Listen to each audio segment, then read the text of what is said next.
Right, so today is time to talk though. And in a I should probably do what I preach kind of way, I decided I was going to talk. Now it isn't easy. It isn't easy to talk about these sorts of things.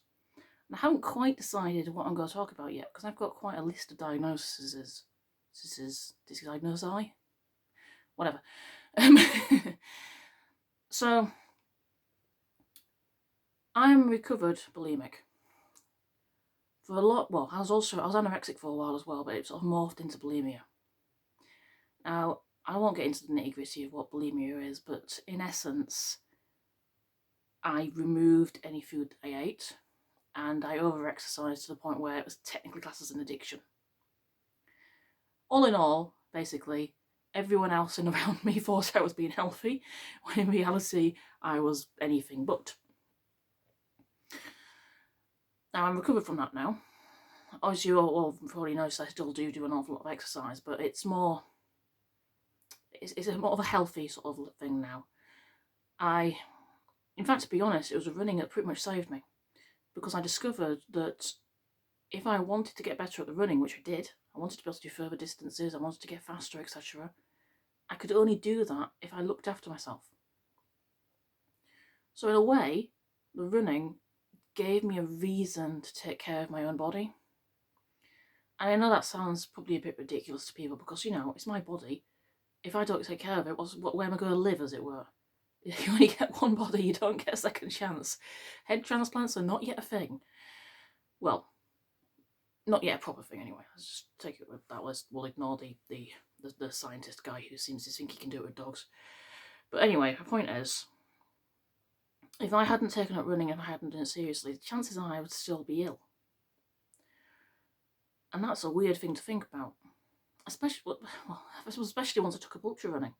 You cannot run an ultra and abuse your body in the way that I was doing, so you can't do it. Your body's going to have a point where it says, the human body's amazing. It is incredible what it can do when it has to. When I was at my worst, I was barely eating. I was taking things to try to speed up my metabolism and speed up the process of things going through my digestive system. I was making myself vomit.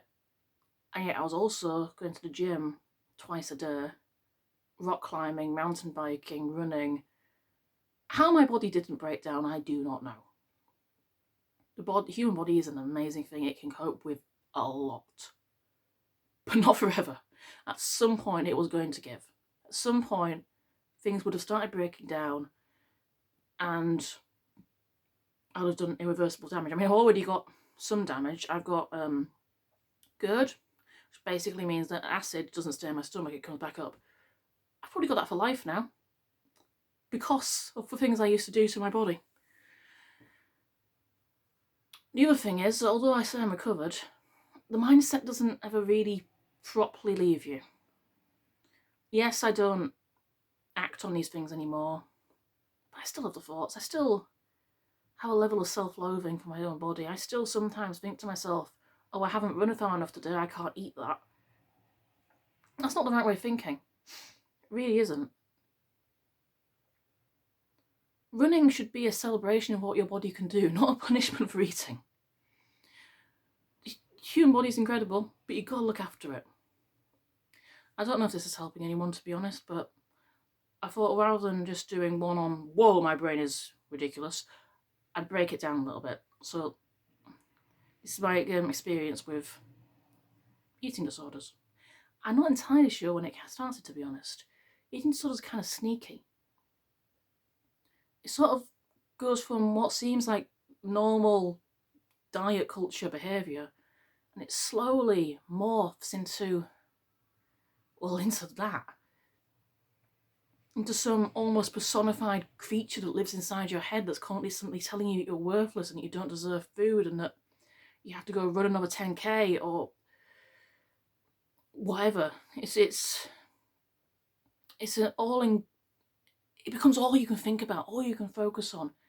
Every other aspect of your life starts to slip away.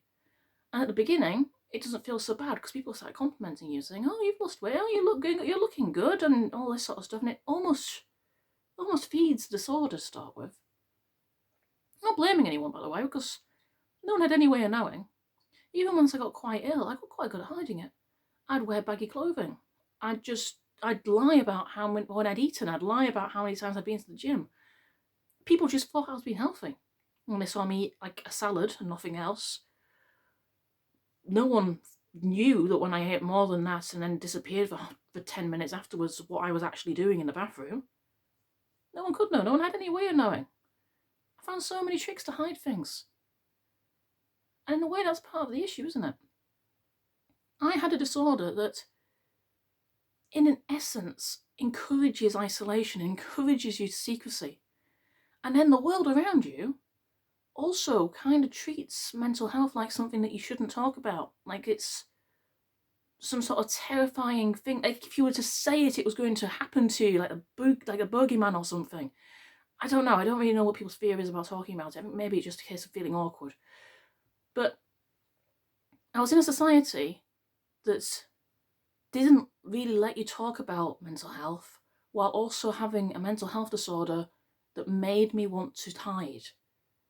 And that doubled up into some terrible cycle and terrible spiral down into eventually passing out at the top of a staircase at university and being found by a psychology tutor.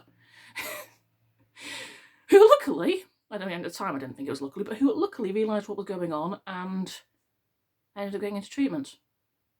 And the rest is history, I suppose. But yeah, maybe if at some point if someone had said something or if someone had, I wouldn't have reacted well. I'm fairly sure I would have been very defensive and almost maybe aggressive at times. But maybe it would have put that little bit of seed of doubt into my head that what I was doing maybe was an issue, maybe was a problem, maybe I shouldn't be quite literally shoplifting laxatives or constantly calculating exactly what I ate versus exactly what I'd done. It was a terrible time. It really was. And it's something that a lot of people don't know much about. People, in their mind, they think, oh, anorexia is just when you don't eat. Bulimia is when you throw up. There's a lot more to both of them than that. And there's also binge eating disorder. No one even talks about that one. Orthorexia. Orthorexia isn't technically a recognised disorder yet, but I think it will be eventually. My point is, there's not that much knowledge about these things, and they affect a terrifying number of people in society. So we should really not only talk about them more, but educate people about them. Educate people what the signs are. Educate people on what healthy living actually does look like. Because if I'm perfectly honest, some diets are borderline. And it would be very easily to start on a diet and suddenly sort of thinking, oh, I could go a little bit faster if I do this and I do that, and slip into an eating disorder.